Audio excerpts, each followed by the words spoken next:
Sa bawat eksena, lalong lumilinaw ang panganib, ang sakit, at ang mga sugat ng nakaraan. Parang walang makakatakas sa mga kasalanang matagal nang ibinaon sa katahimikan. Dumating si Marites sa San Dimas, pasan ang bigat ng pusong durog ng isang ina. Bawat hakbang sa maalikabok na daan ay parang alaala ng dugo at luha. Hinarap niya si Santino ng direkta, walang paligoy, ngunit ang kanyang mga mata ay puno ng pagsusumamo.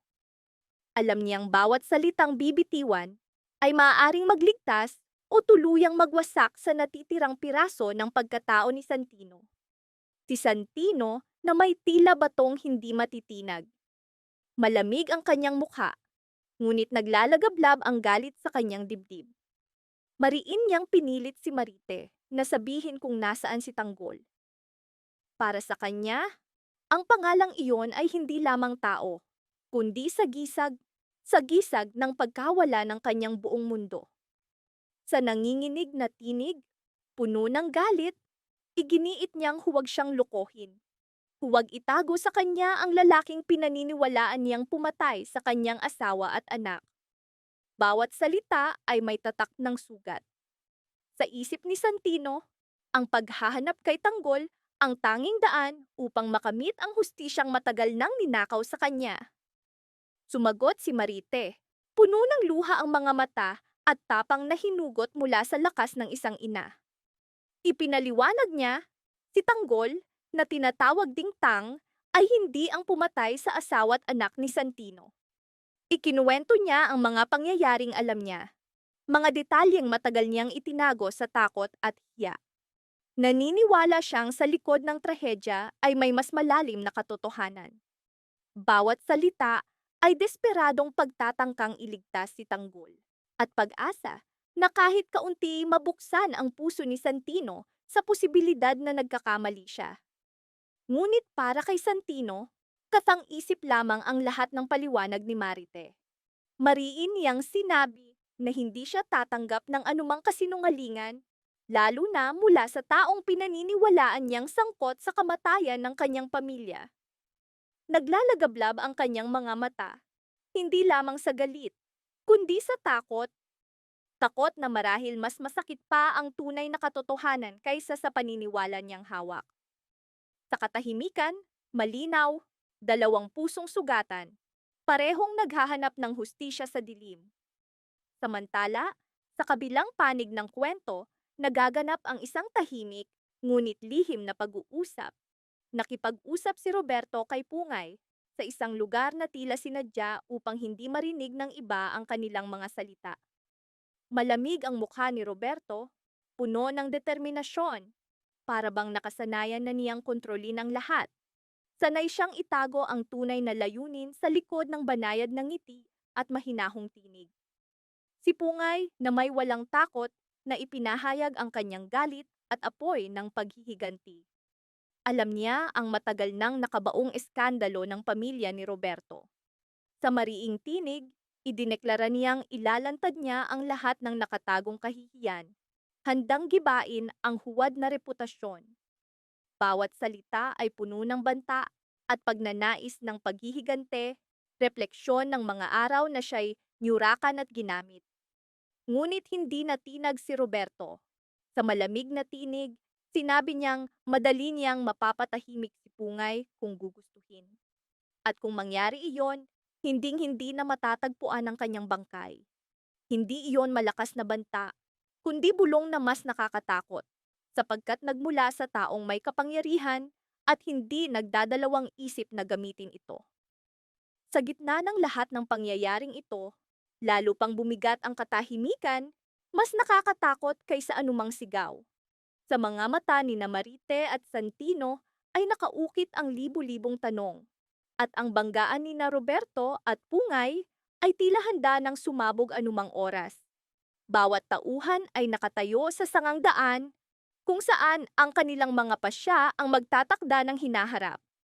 At sa bawat hakbang, lalo pang humihigpit ang tanikala ng nakaraan. Sa pag-usad ng kwento, naging malinaw, walang inosente, walang ligtas. Ang katotohanan ay parang matalim na kutsilyo, Humihiwa ng malalim sa sinumang susubok hawakan ito.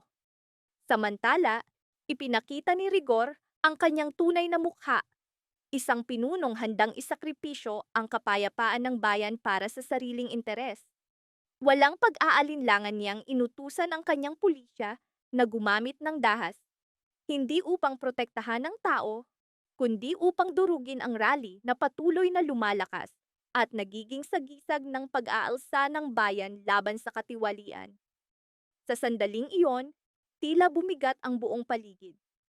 Ang mga utos ni Rigor ay patuloy na naghasik ng takot at galit sa lansangan, habang ang yabag ng armadong puwersa ay unti-unting nilulunod ang tinig ng bayan.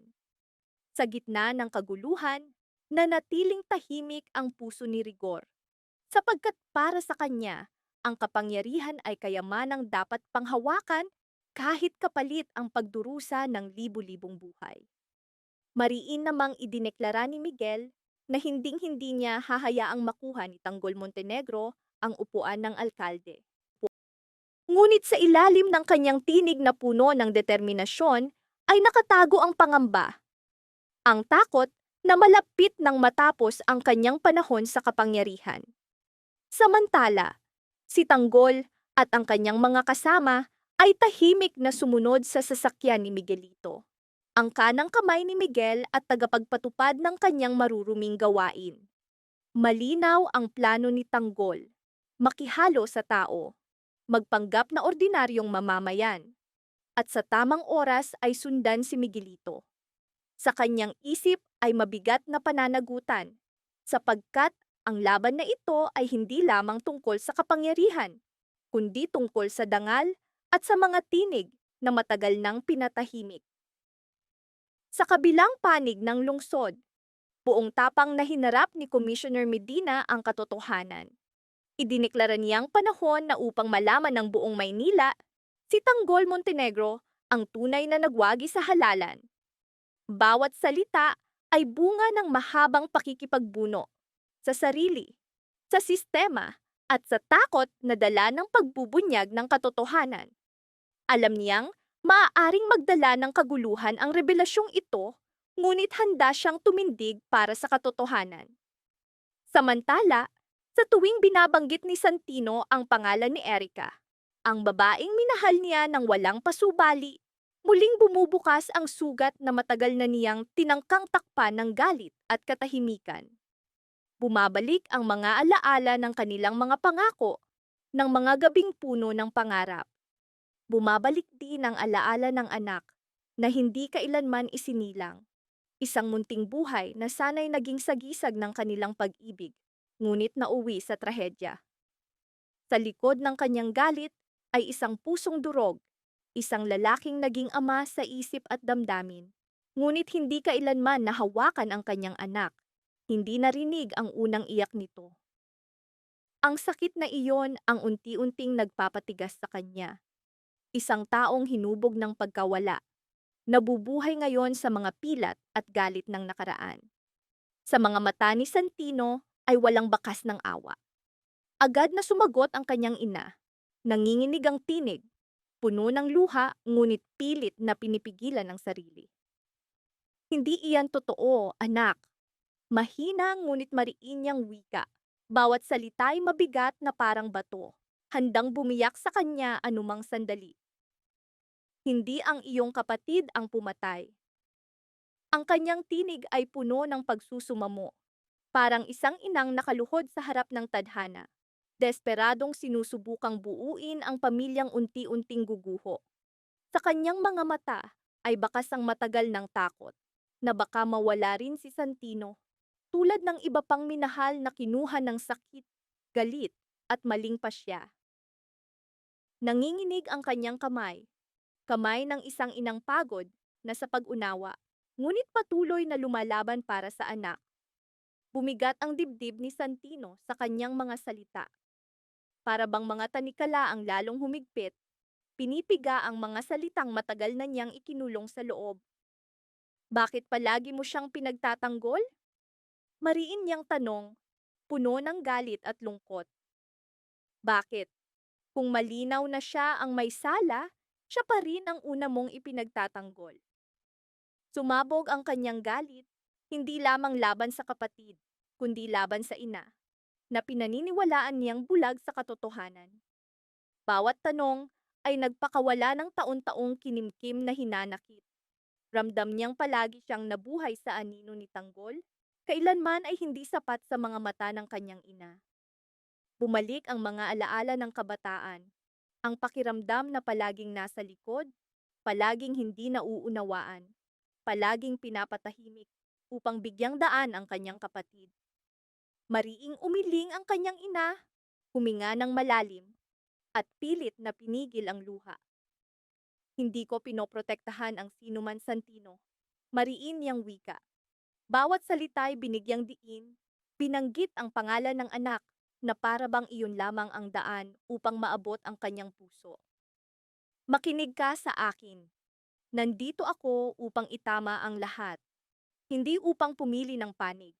Hindi upang kalabanin ang sinuman.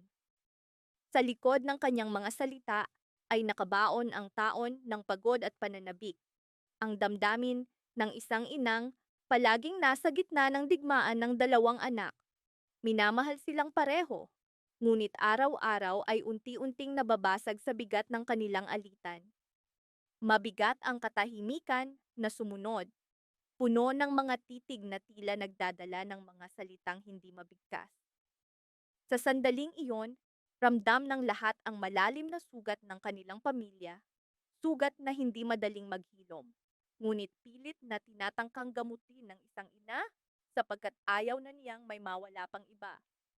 Nanginginig ang kanyang mga kamay, hindi lamang sa lamig ng hangin, kundi sa bigat ng katotohanan ng kanyang hinuhubog sa bawat salita.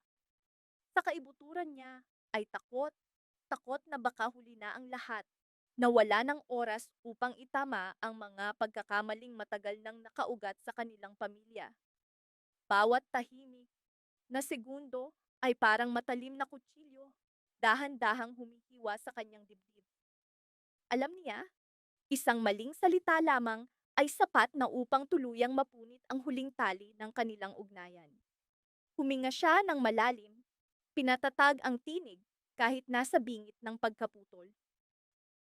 Nauunawaan ko ang iyong galit, Santino. Maniwala ka. Ramdam ko ang iyong sakit. Ngunit nakikiusap ako. Magtiwala ka sa akin. Hindi si Tanggol ang pumatay kay Erika at sa iyong anak. Ang kanyang mga salita ay parang panalangin. Umaasang kahit kaunting piraso ng katotohanan ay makalusot sa pader na itinayo ni Santino mula sa galit. Ngunit sa halip na pag-unawa, isang mapait na ngiti ang lumitaw sa labi ni Santino. Ngiting puno ng pangungutya, dala ang sugat na hindi kailanman maghilom. Hindi iyan totoo, mariin niyang sagot. Malamig ang tinig, ngunit nanginginig sa pinipigilang emosyon. Muli mo siyang pinaniwalaan. Muli kang nalinlang. Hindi na ako naniniwala. Kailanman, hindi na. Ang kanyang tinig ay puno ng matinding pangungulila. Hindi lamang laban sa kanyang ina, kundi laban sa buong mundo, na sa kanyang paningin ay paulit-ulit siyang ipinagkanulo. Sa sandaling iyon, naglalagablab ang mga mata ni Santino sa sakit at galit. Parang apoy na hindi na maitago. Mariin niyang idineklara na hinding-hindi niya tatanggapin ang anumang katang-isip na kwento mula sa lalaking pinaniniwalaan niyang pumatay sa kanyang asawa at anak. Sa kanyang isip, malinaw ang lahat, ang mukha at pangalan ng kriminal ay si Tanggol, ang kapatid na matagal na niyang kinainggitan at kinamuhian. Mula pagkabata, ramdam ni Santino ang kirot tuwing nakikita si Tanggol na pinupuri. Mas nauunawaan at palaging pinapatawad. Sa bawat pagkakataong siya'y napapagalitan, si Tanggol ang nagiging anino ng paghahambing. Anino na hindi niya kailanman nalampasan. At ngayon, sa pinakamadilim na yugto ng kanyang buhay, sumabog ang matagal nang nakabaong galit at naging paniniwalang hindi na niya kayang bitiwan. Huminga ng malalim ang kanyang ina. Pilit na pinapakalma ang sarili kahit nanginginig ang tuhod. Alam niyang bawat salita ay maaaring magdulot ng tuluyang pagbagsak ng kanilang pamilya. Bahagya siyang lumapit, ngunit sa pagitan nila ay may pader na hindi niya matawid. Alam ko ang iyong sakit, Santino, mahina ngunit mariin niyang wika. Tulad mo, ako'y isang ina, nawala rin sa akin ang isang anak. Sa sandaling iyon, bumalik ang mga alaala ng maraming pagkawala. Mga gabing umiiyak siya ng mag-isa sa dilim. Mga umagang bumabangon na mabigat ang dibdib. Pakiramdam na mulit-muli siyang nabibigo bilang ina.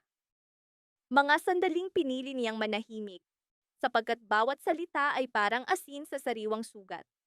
Ngunit sa kabila ng lahat, patuloy siyang lumaban. Nakikiusap ako, anak? Nanginginig, ngunit matatag ang kanyang tinig. Kausapin mo ang iyong kapatid bilang magkapatid. Hindi lamang ito simpleng pakiusap ng isang ina, kundi desperadong pagsusumamo, isang babaeng unti-unting nauubusan ng lakas. Kayong dalawa na lamang ang natitira sa akin. Ang kanyang mga salita ay halo ng takot at pag-asa.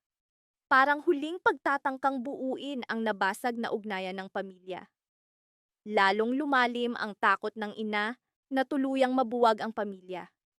Nangangangamba siyang kung may isa pa siyang mawawala, wala nang matitirang dahilan upang lumaban.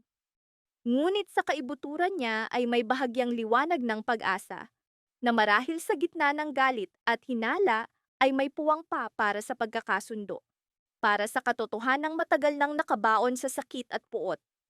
Nanatiling tahimik si Santino, ngunit ang katahimikan ay mas mabigat kaysa anumang sigaw.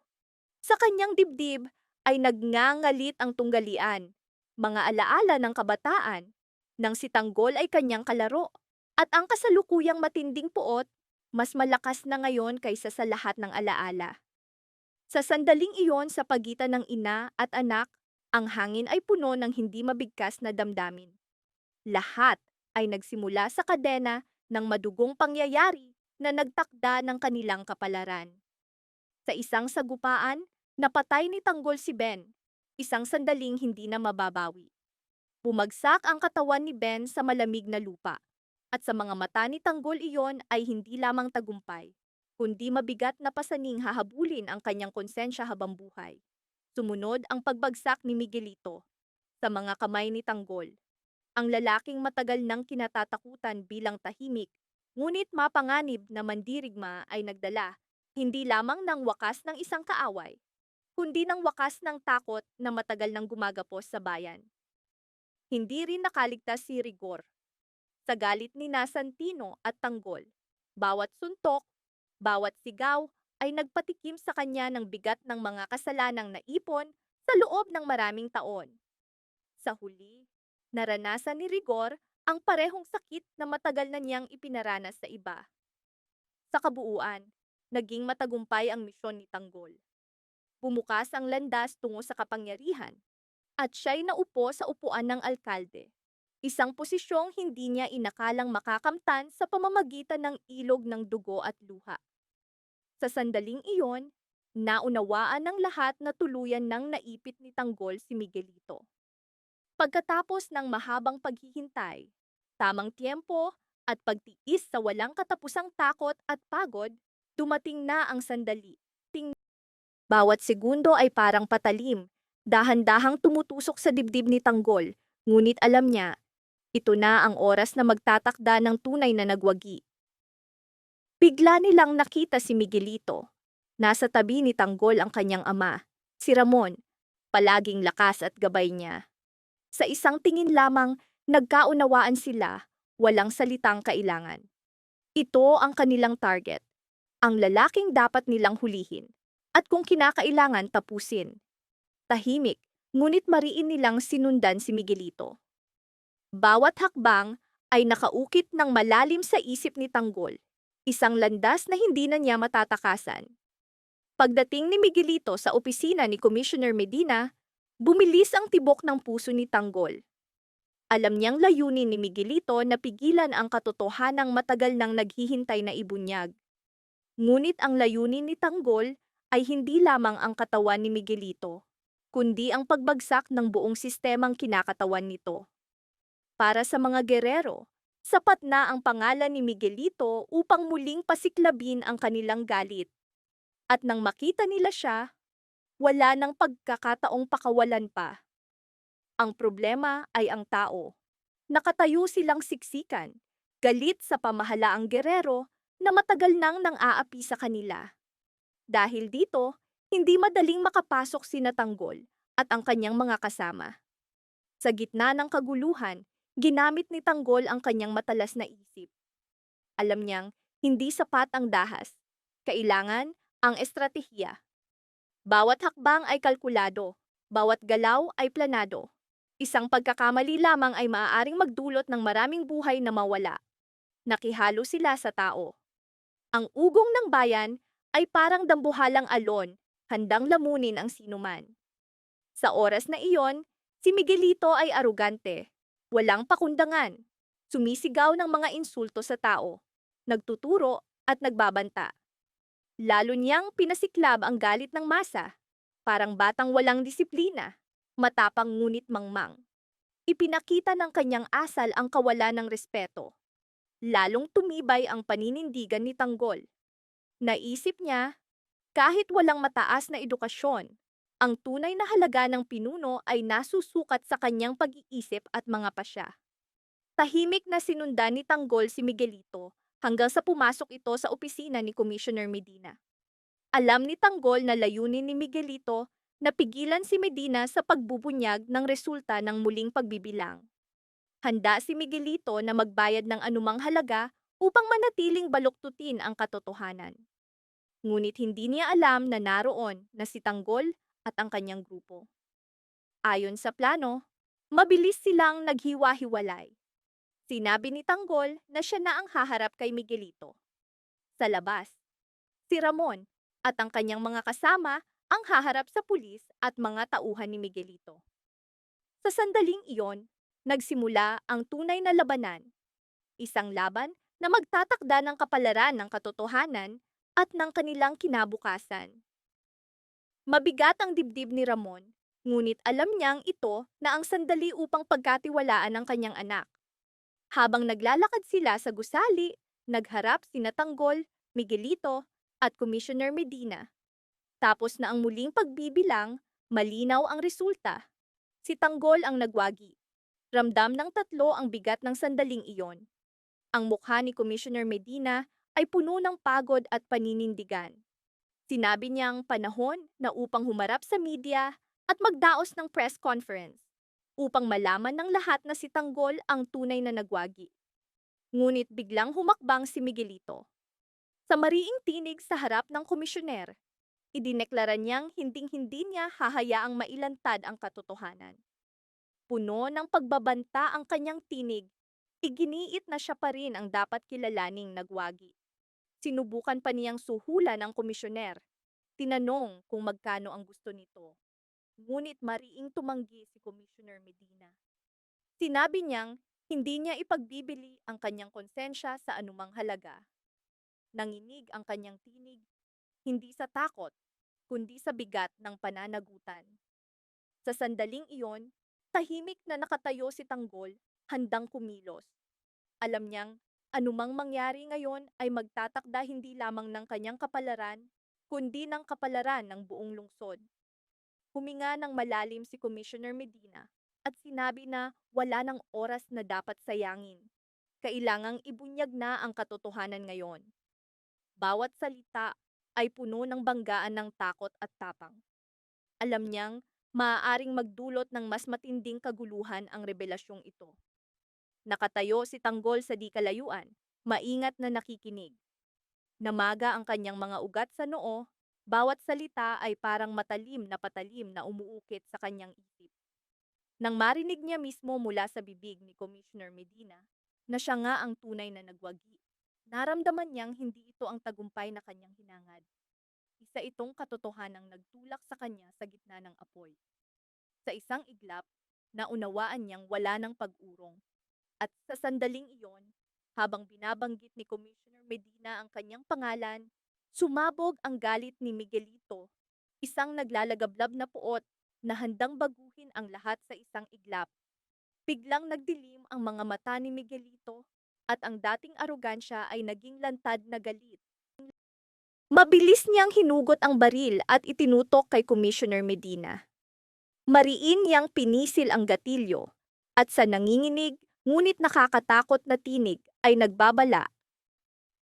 Kung mahalaga sa iyo ang buhay mo, sumunod ka ng tahimik.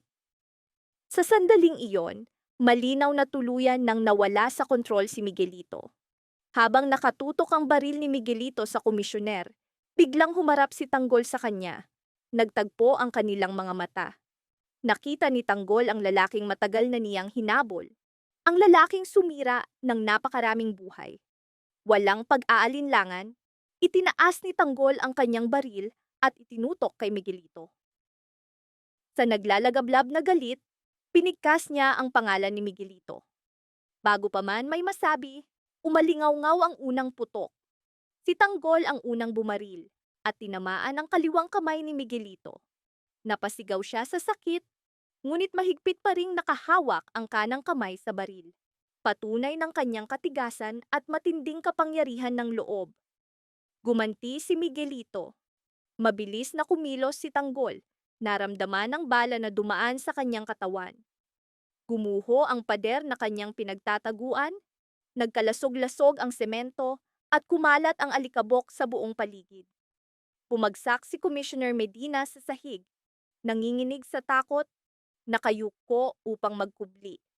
Samantala, walang tigil ang putok ni Tanggol laban kay Miguelito. Unti-unting umatras si Miguelito, kinakain ng pangamba sa loob, bagaman sa labas ay pilit niyang ikinukubli sa anyo ng kayabangan. Sa mga mata ni Tanggol, malinaw, tinatakpan lamang ni Miguelito ang kanyang takot sa pamamagitan ng arogansya. Dumating ang mga kasama ni Tanggol. Pinangunahan ni Bulldog ang grupo, handang tumindig sa tabi ni Tanggol sa labang magtatakda ng kanilang kapalaran. Naglalagablab ang determinasyon sa mga mata ni Tanggol. Nasa tabi niya ang kanyang ama, si Ramon, at iba pang kasama, nakikipagbakbakan sa mga pulis sa labas. Ang paligid ay naging larangan ng digmaan, putukan mula sa lahat ng direksyon, panganib sa bawat sulok. Sa gitna ng kaguluhan, ipinakita ni Tanggol ang ibang anyo ng sarili.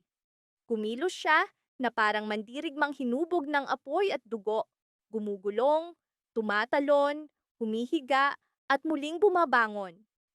Mabilis at eksakto ang bawat galaw, para bang buong buhay siyang naghanda para sa laban na ito.